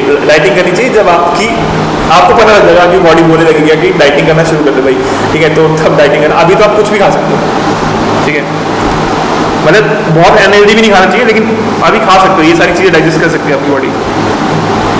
नेक्स्ट देखो, अ कंटेनर होल्ड्स हो गया, a jar contains 48 litre of pure alcohol, 48 litre pure alcohol, 100% alcohol, water कितना है उसमें 0, ये मेंशन किया गया है हमें, ठीक है।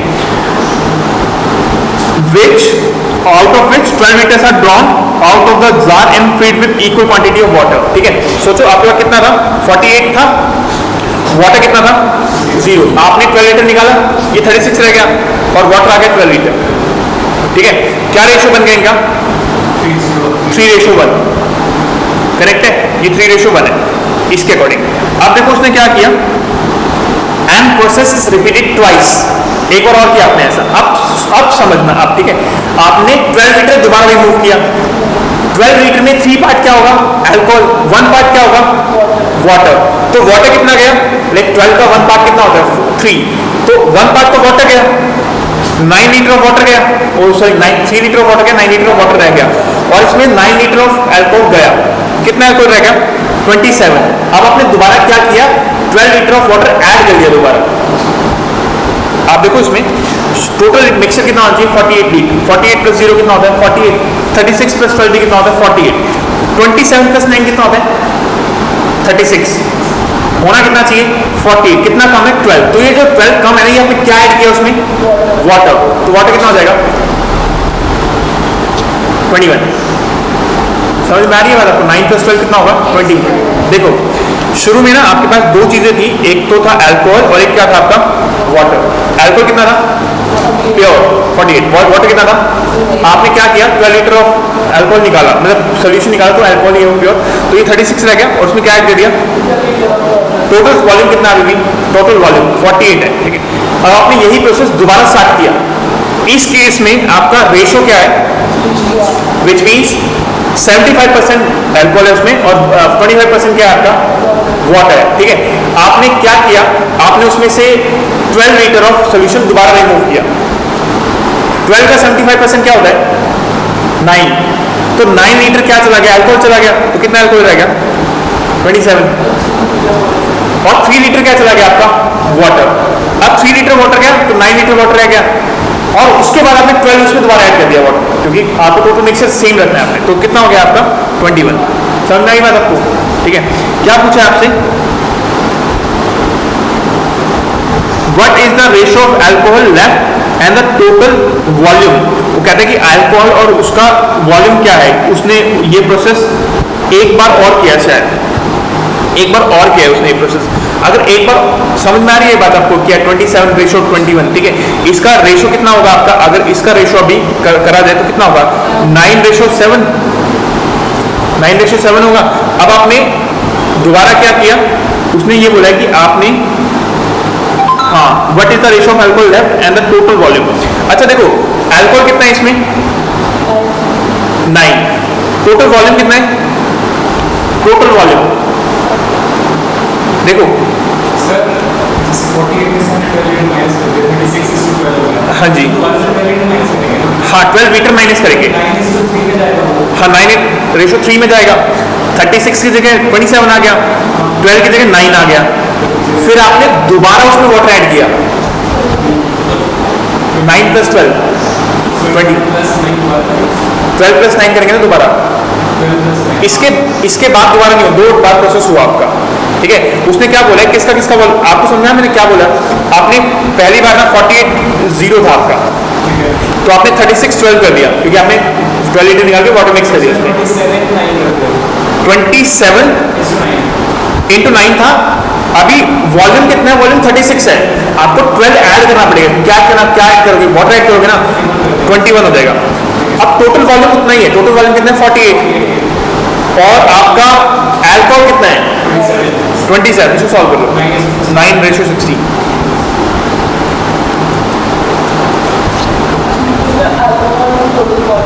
ठीक है।